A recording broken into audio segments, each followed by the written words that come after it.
여러분, 부인이라 함은 아는 것을 모른다고 하는 거죠. 아는 사람을 모른다고 하는 거죠. 그리고 내가 이미 알고 있는 교훈에 대해서, 말씀에 대해서 아니다라고 말하는 것이 부인입니다. 그리고 부인은 말로만 하는 게 아니고 행동으로도 할 수 있습니다. 일전에 감기라는 영화를 한 부분을 본 것 같아요. 다 보지는 못했는데, 그래서 관계를 제가 잘 모르는데, 부부인지 안 그러면 좀 아닌지는 잘 모르겠는데, 두 사람의 관계가 일단 부부라고 치고요. 한 부부가 대형 마트에서 딸을 잃어버려요. 딸을 잃어버려 가지고 힘들게 찾았는데, 알고 보니까 그 마트 안에 있는 사람 중에 몇몇이 심각한 그 바이러스에 감염이 된 게 알려진 거예요. 그래서 정부에서는 그 마트에서 못 빠져나오도록 문을 이제 다 차단하는 그런 장면이 나왔습니다. 딸을 찾은 이 부부가 3명이서 겨우 이렇게 그 마트에서 빠져나왔는데, 나오자마자 문이 탁 닫혀버리는 거예요. 돌아보니까 많은 사람들이 갇혀가지고 문을 열어달라고 아우성을 그렇게 합니다. 그런데 여자가 우리 빨리 가자고, 돌아볼 여유가 없다고 빨리 가서 헬리콥터를 타고 피난을 가야 된다, 이렇게 이야기를 하는데, 남자가 하는 말이, 내가 구조대원이잖아. 119 대원이었던 것 같은데, 내가 구조대원이잖아. 우리 놔두고 어떻게 가냐, 이렇게 말을 했어요. 그러니까 여인이 하는 말이, 당신이 구조대원인지 다른 사람 모르잖아. 아무도 모르잖아. 옷을 입고 있는 것도 아니고. 그러니까 빨리 도망가자, 이렇게 했어요. 근데 이 남자가 아주 멋진 말을 합니다. 내가 구조대원인 거 내가 알잖아. 다른 사람은 몰라도 내가 알잖아 하면서 두 사람은 보내고 끝까지 남아서 이제 문을 열어주려고 애를 쓰는 그런 모습을 보았습니다. 이처럼 여러분, 내가 누군가에 대해서 모른다 말로 부인할 수도 있지만은, 내가 마땅히 지켜야 할 믿음과 또 양심에 대해서 모른 척할 때, 그것 또한 부인인 거죠. 행동으로 부인이 나타나는 거죠. 오늘 본문에 보면 베드로가 예수님을 모른다고 3번 부인할 것을 예수님이 미리 말씀하시는 내용입니다. 그리고 이어지는 66절부터 72절까지 말씀해 보면 실제로 베드로가 예수님을 모른다고 3번 부인하는 과정을 좀 자세하게 기록을 하고 있습니다. 오늘 본문 내용을 보면 예수님이 마지막 유월절 식사를 하신 이후에 떡을 떼어주면서 이것은 내 몸이다, 받아 먹으라 하셨고, 또 포도주를 잔에 따라서 주면서 이것은 내가 너희를 위해 흘리는 피다, 이렇게 말씀하신 이후에 겟세마네 동산으로 가시면서 오늘 본문의 말씀을 하신 것 같아요. 너희가 나를 다 버리리라. 이는 기록된 바 내가 목자를 치리니 양들이 흩어지리라 하였음이니라. 그러나 내가 살아난 후에 너희보다 먼저 갈릴리로 가리라, 이렇게 말씀을 하셨어요. 이 말씀에 대해서 베드로는 즉각 반박을 합니다. 다 버릴지라도 나는 버리지 않겠습니다. 자신 있게 이야기했습니다. 그러니까 예수님은 더욱 가슴 아픈 말씀을 하셨습니다. 내가 진실로 네게 이르노니 오늘 이 밤 닭이 2번 울기 전에 네가 3번 나를 부인하리라. 베드로는 또다시 그렇게 하지 않겠다고 큰 소리를 칩니다. 베드로가 힘있게 말하되 내가 주와 함께 죽을지언정 주를 부인하지 않겠나이다 하고 모든 제자도 이와 같이 말하니라 했습니다. 베드로가요, 예수님께 이렇게 말씀을 드리면서 마음이 참 많이 아팠을 것 같아요. 섭섭하기도 했을 겁니다. 야, 예수님이 내 마음을 이렇게도 몰라주시나? 예수님이 나를 부르실 때 아버지도 버려두고 배도 버려두고 예수님을 따라 나섰는데, 지금 와서 내가 예수님을 모른다, 부인할 거라고 말씀하시니 참 섭섭하네. 충분히 베드로는 그렇게 마음을 가졌을 겁니다. 정말 섭섭했을 거예요. 그리고 예수님과 함께 죽을 각오가 되어 있다는 이 베드로의 말은 허풍이 아닙니다. 진짜로 그렇게 할 마음을 가지고 있었어요. 진심이었습니다. 그런데 결국 어떻게 되었습니까? 66절에서 72절 말씀해 보면 베드로는 대제사장의 집에서 일하는 여종 앞에서 예수님을 모른다고 부인합니다. 칼을 찬 군사 앞에서 그렇게 한 게 아니고 약해 보이는 여인 앞에서도 예수님을 모른다고 부인했지 않습니까? 예수님과 함께 죽겠다고 큰 소리 친 것이 바로 몇 시간 전의 일인데, 며칠이 지난 일도 아닌데 예수님을 모른다고 3번이나 부인한 거죠. 베드로가 3번째 부인한 후에 닭이 울었다고 오늘 본문 이어지는 말씀에 이야기하면 72절 말씀에 보면 베드로가 3번째 부인하고 나니까 닭이 2번째 울었다고 하는 거예요. 이게 무슨 말입니까? 베드로가 1번이나 2번 부인했을 그때 닭이 이미 1번 울었던 거예요. 닭이 1번 우는 소리를 베드로가 들었을 때 예수님이 하신 말씀을 기억하고 예수님을 부인하는 것을 멈출 수도 있었을 겁니다. 그런데 그렇게 하지 못했어요. 그리고 누가복음 22장 59절 말씀에 보면 베드로가 2번째 부인하고 3번째 부인하기 전까지 그 시간이 간격이 있습니다. 1시간 정도의 간격이 있었다고 하는 거죠. 그렇다고 한다면 베드로가 얼마든지 마음을 다잡고 용기를 내어서 믿음을 고백할 수 있는 기회가 있었지 않습니까?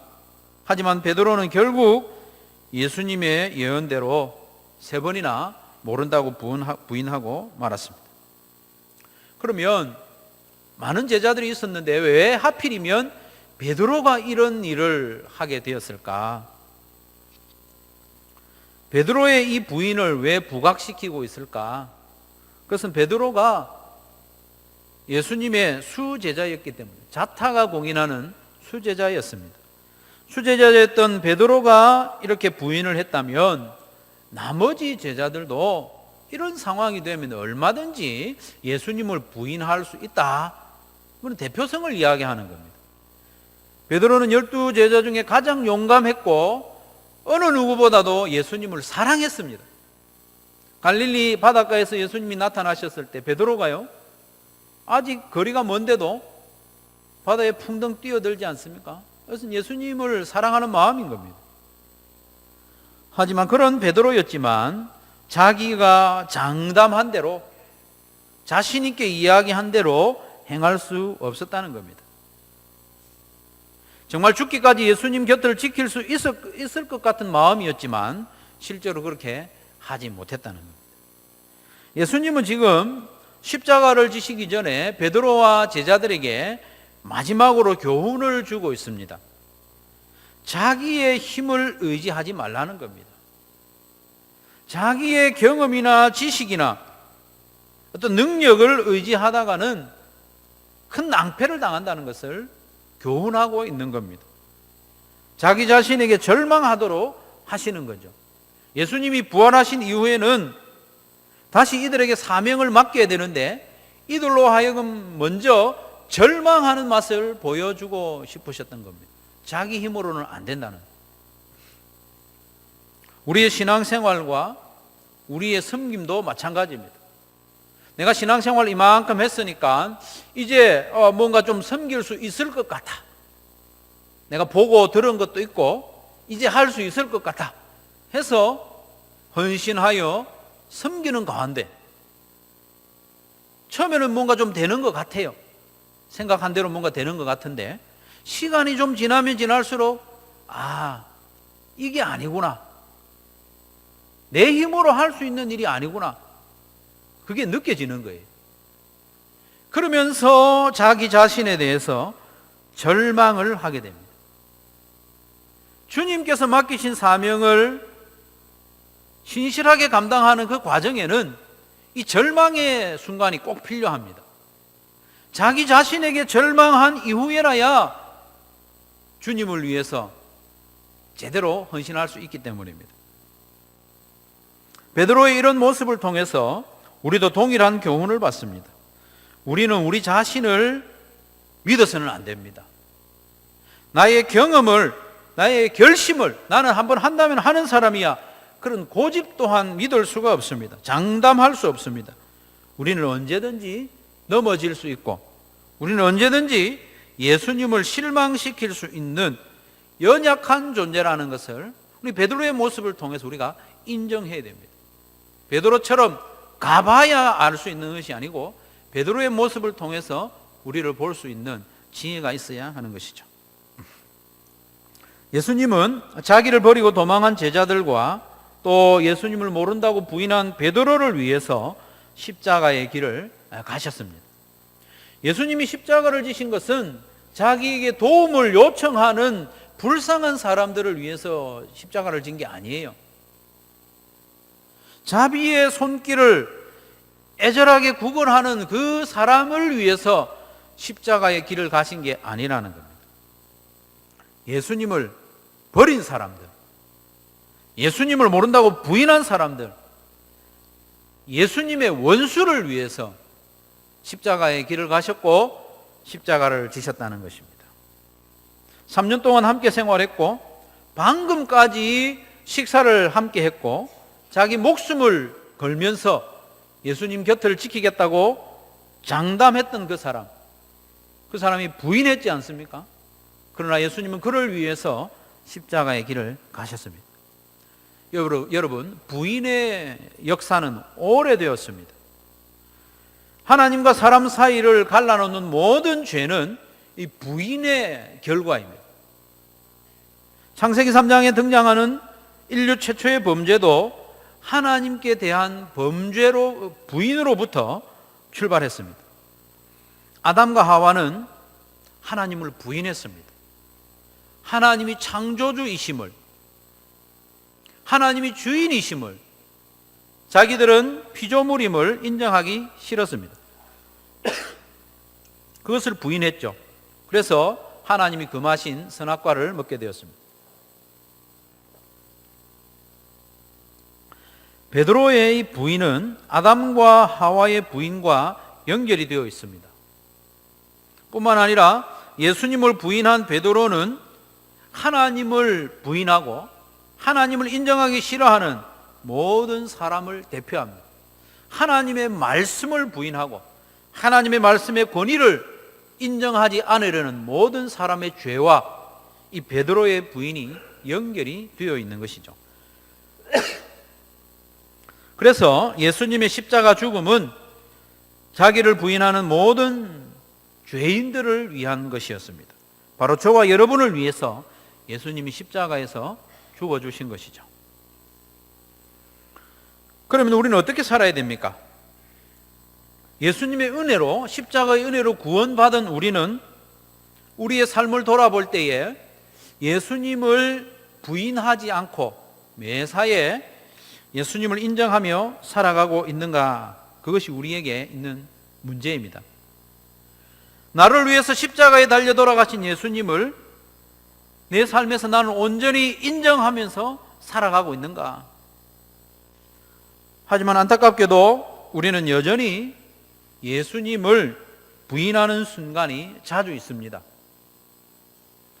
사람들이 보고 있을 때에 예수님을 모른 척하는 경우가 있습니다. 아직도 직장의 동료들이나 또 학교의 친구들이 내가 크리스찬인지를 모르게 살아가고 있는 분도 있을 거예요.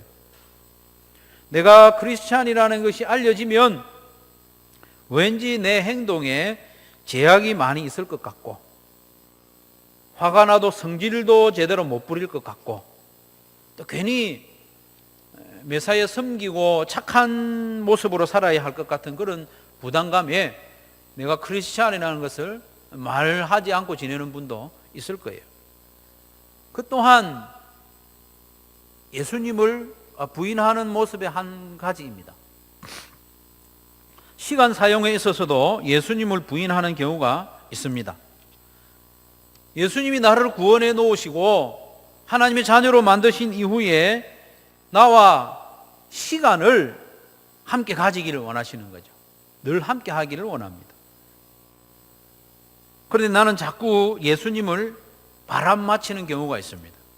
하루의 첫 시간에 예수님이 나를 만나고자 기다리고 계시는데 우리는 자주 이렇게 이야기합니다. 예수님, 나 지금 바빠요. 나중에 봅시다. 이렇게 해놓고 나중에 보지 않죠. 예수님과 함께 할 시간을 뒤로 미룰 만큼 우리는 바쁘다고 말합니다. 그러면서도 하루를 지내면서 우리는 적지 않은 시간을 엉뚱하게 흘려보내는 그런 삶을 살고 있죠. 그러면서 예수님 나 바빠요. 근데 예수님하고 교제할 시간이 없어요. 그렇게 일주일을 보내다가 시간이 되면 예배 장소에 이렇게 나오는 경우가 적지 않다는 겁니다. 시간에 있어서도 우리가 예수님을 부인하는 경우가 종종 있습니다. 돈과 연결이 되면 우리는 더 자주 예수님을 모른 척 하는 경우가 있습니다. 돈이 좀 된다 싶으면 신앙 양심도 좀 양보하고 믿음도 좀 포기하고 예수님의 가르침을 좀 무시하고 타협하고 그렇게 사는 경우가 있습니다. 이 또한 예수님을 좀 부인하는 모습이죠. 육체적인 쾌락을 위해서 예수님을 모른 척 하기도 합니다. 내가 가는 곳에 예수님이 따라오지 못하도록 하는 경우가 있죠. 예수님, 지금 제가 가는 데는 예수님하고 같이 가기는 좀 민망한 데입니다. 예수님 오지 마시고 집에 가서 좀 기다리세요. 예수님, 이 영상은 예수님하고 같이 보기 민망한 거예요. 예수님 좀 눈 감아주세요. 이런 모습도 예수님을 부인하는 거라고 볼 수 있습니다.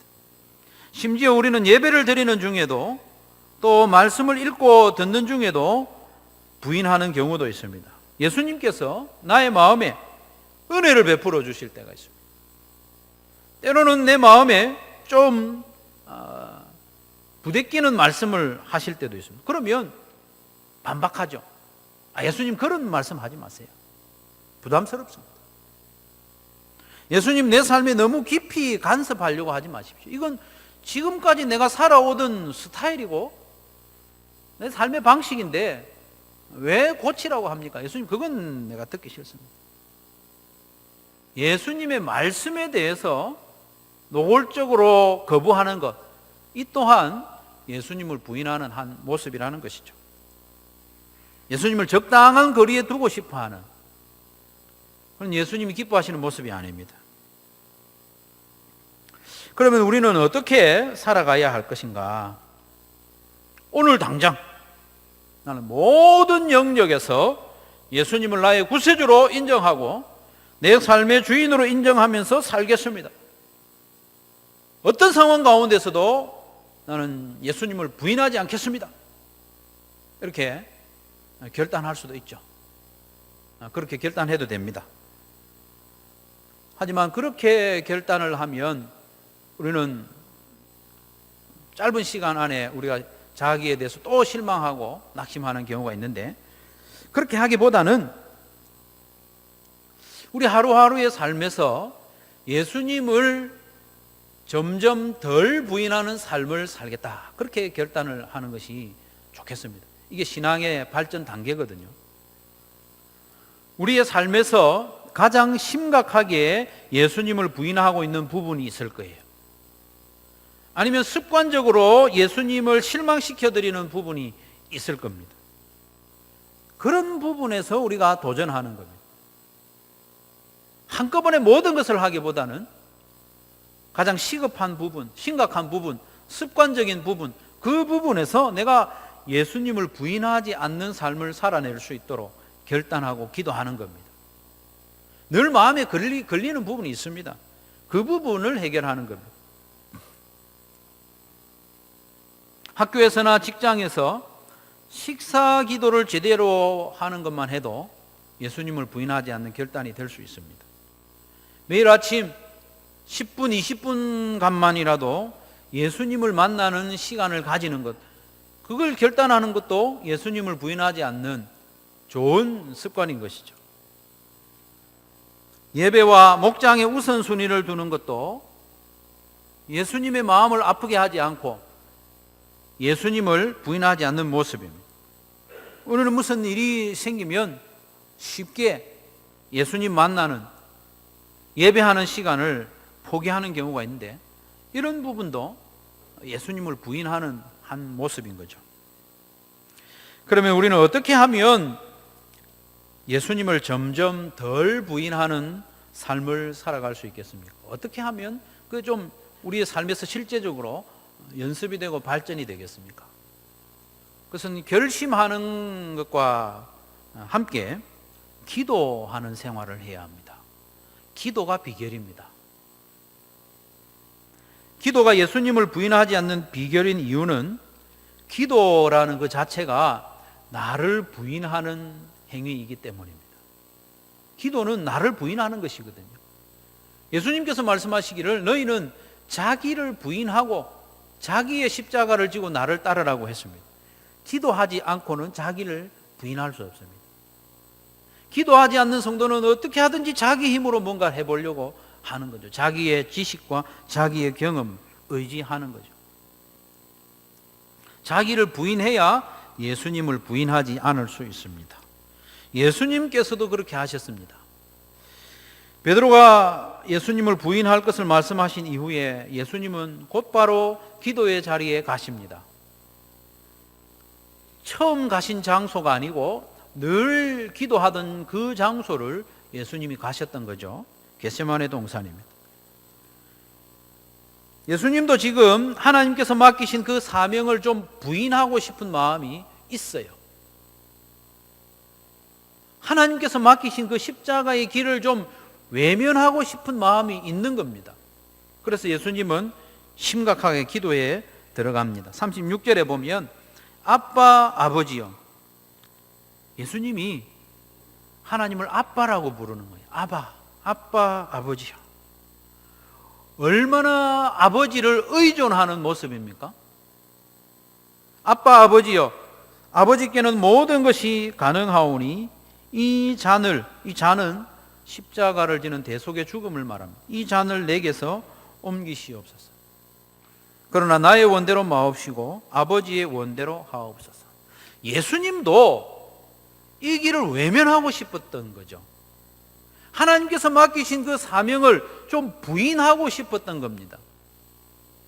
그때 예수님은 기도하셨습니다.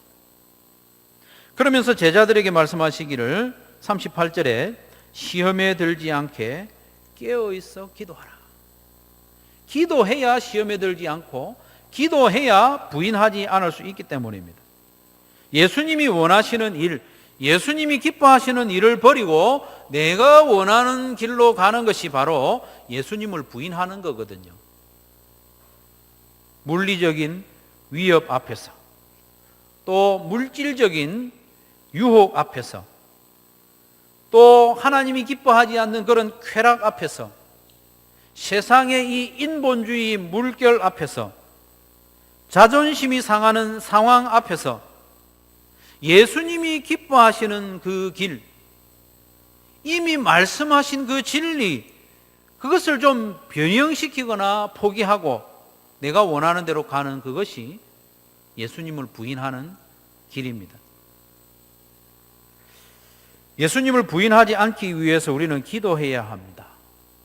기도함으로 나를 부인해야 예수님을 부인하지 않을 수 있습니다. 부지런히 기도해야 하고 무시로 기도해야 합니다. 왜냐하면 우리의 대적 마귀는 우리보다 훨씬 부지런하기 때문입니다.